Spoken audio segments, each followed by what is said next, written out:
Vous allez adorer manger du chou comme ça. C'est très facile à préparer et c'est un délice.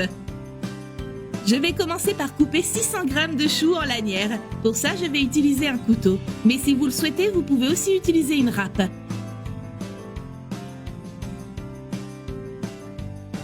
Je vais mettre tout le chou haché dans un saladier. Ensuite, je vais ajouter une cuillère à café de sel et je vais bien remuer. Profitez-en pour me dire depuis où vous nous regardez pour que je puisse vous faire un coucou et vous remercier de continuer à suivre nos recettes.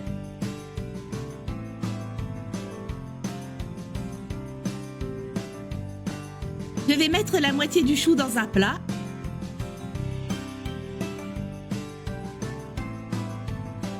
Et avec une spatule, je vais l'étaler dans les coins. Ensuite, je vais mettre le plat de côté.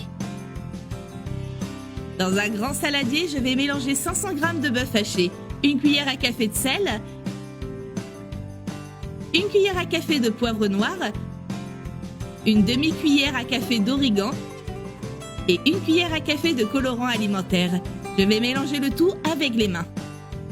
Faites cette recette chez vous et je suis sûre que vous ne le regretterez pas. En plus d'être super délicieuse, c'est une excellente option pour le déjeuner ou le dîner. Ensuite, je vais avoir besoin d'une carotte.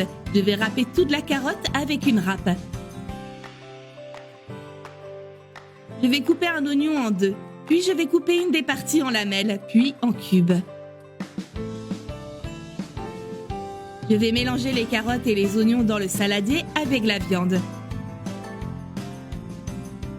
Je vais également ajouter 50 g de crème fraîche. Je vais bien remuer jusqu'à ce que tous les ingrédients soient bien mélangés. Si vous continuez de regarder cette vidéo, ça veut dire que vous aimez notre recette. Alors cliquez sur j'aime et commentez ci-dessous, j'adore le chou. Maintenant, je vais mettre toute la viande dans le plat avec le chou. Je vais bien l'étaler avec une cuillère. Et après avoir ajouté toute la viande, je vais mettre l'autre moitié du chou sur le dessus. Et pour finir, je vais couper quelques tranches de tomates et je vais les mettre sur le dessus.